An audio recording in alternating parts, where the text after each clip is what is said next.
what made me come back was just I love the atmosphere here. I love the family aspect of everything here. Like I didn't have a reason to leave, if that makes sense. So me coming back was really not having a reason to leave. Okay. And then I wanted just to ask you, as a veteran on this team, what kind of impression has these newcomers have made on you? They made a great impression on me, but I think it's more of how they all approach the game. It's a lot different. We're all really competitive.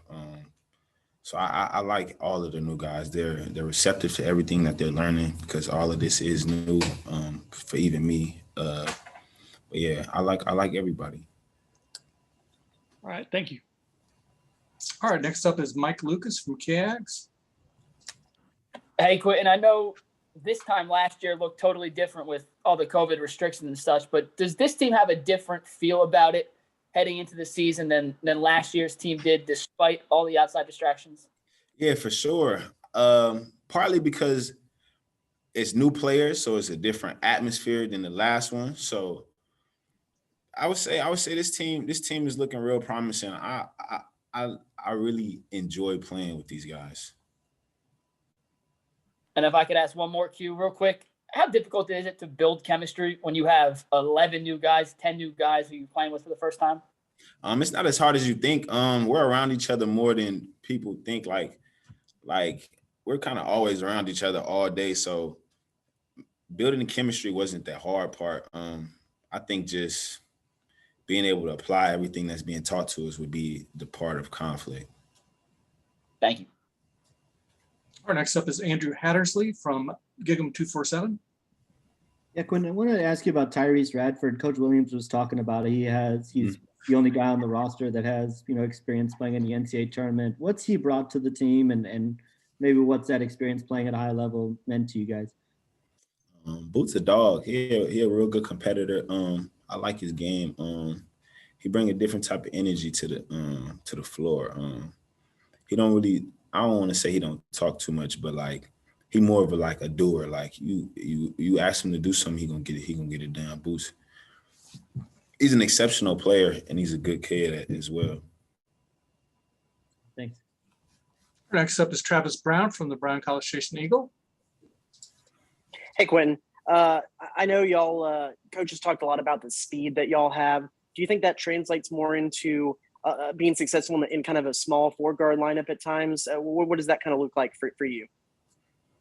Yeah, we can go with a smaller four-guard lineup, and it'll just be a more pacey up and down game. Or we could go with a bigger lineup where we got a bigger four, and it'll still be just as fast-paced, but maybe a little bit slower. But both of those are definitely a possibility. It just depends on how the flow of the game going, if I'm being honest. Yeah, for sure. And then what have you seen so far from ManuBiseki, and especially in his ability to shoot the ball?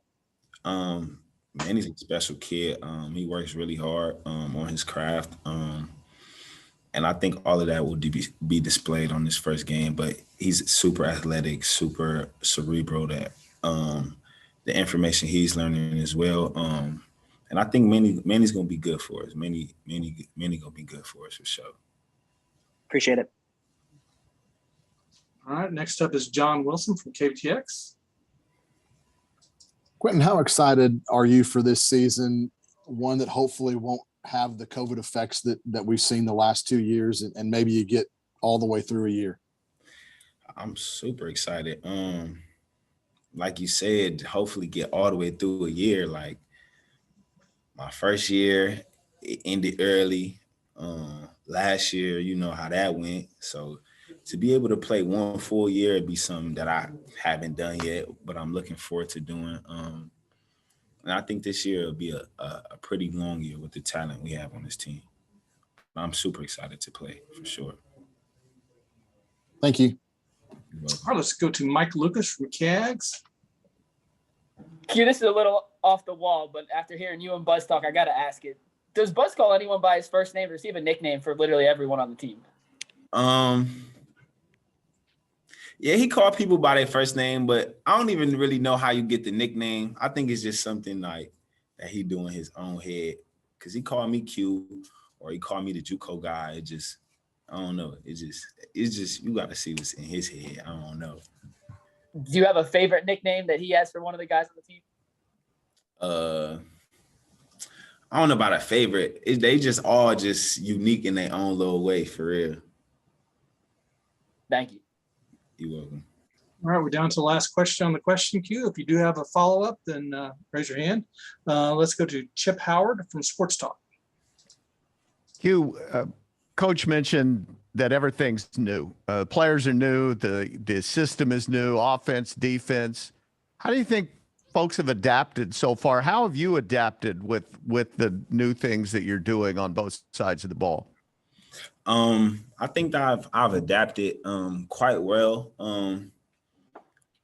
I would say coming in my junior year was my first time having to learn how to adapt to something like that. So I think that was a great first rep for me. So now going into this second rep of trying to adapt to something new, I think I've handled it well. It just comes with a lot of watching film, making sure that you completely understand every aspect of what's going on both sides of the floor, so that we can be effective and help your team.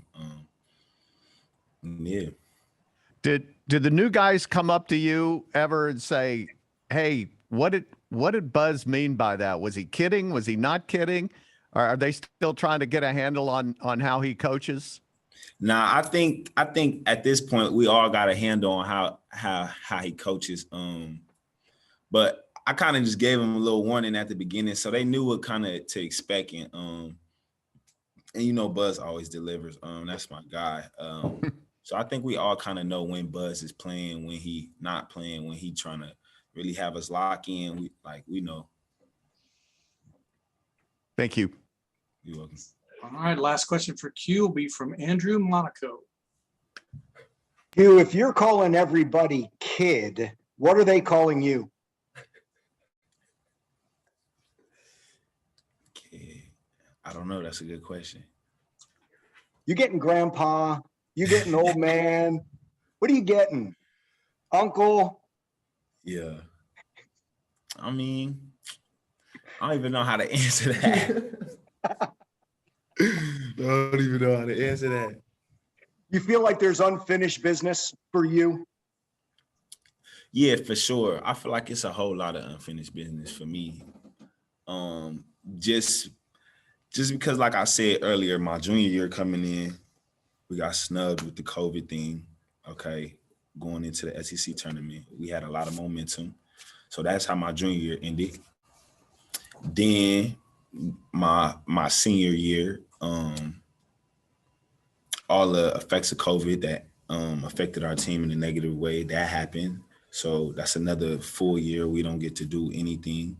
So this year is definitely, I wouldn't say like a statement year, but kind of like this year meaning a little bit more to me just because of the feeling I have for it, and I feel like it's going to be a real successful year. That's personally and team-wise, isn't it? Yeah, for sure. You want to leave the mark? Yeah, because so far I ain't had a team at A&M that's really won, you know what I'm saying? So to be able to have a team that has really won on a bigger level than we did in the past couple years is another thing that I'm looking forward to. Thank you, Q. You're welcome. All right, we have a couple more questions for you. We'll go to Chip Howard from Sports Talk and then finish with Travis Brown. Q, does it matter one way or the other that you guys are way under the radar going into the season in the SEC? Nah, I would honestly rather be under the radar. I'm kind of used to living under the radar. So being under the radar, you just fly through unwitnessed. You know, it's no pressure on us to play. That's another positive to it. Because nobody expects us to do anything spectacular. So it's like being an underdog is no pressure on you when you play. We can just go out there, fight, give our hardest every time we step on the floor, which is a given, whether or not. But yeah, I like flying under the radar. I like being under the radar. I think we smooth under the radar for sure. Do you think that the new guys understand the level that's expected of them at which they're going to play? Yeah, for sure. They figured that out early. soon as we really got going with practicing and things like that, they figured out the level of play that's expected of them, how hard they're gonna have to work to play at this level, and they all know what's up. We all know what's up at this point. We just trying to piece together little things right now so we can have a great year. Thanks. You're welcome. All right, let's go to Travis Brown from the Eagle. Hey Q, I know Buzz said he's actually pretty excited about the opportunity for Devin to get to coach those first 2 games. What is it about Devin that meshes well with y'all, and how excited are y'all as players for him to get that a little bit of that opportunity? I ain't gonna lie, I'm happy for him. I'm glad he's getting the opportunity as well. Dev is a great coach. He has a lot of knowledge about the game. And not only does he do that, but he connects with us on a more personal level. So like it's okay to have a coach, but then you got Dev, who kind of just is kind of like not like a father, but like a father figure. Like you can go to him, you can talk to him about anything. So that's one reason I'm happy for him. And 2, he know what he's doing. He know, like I'm happy and I'm excited to see him be able to put that on display so that everybody else could see what kind of person he is. Thanks, Q. You're welcome. All right, that's all the questions I have for you, Q. Thanks. Thank you so much.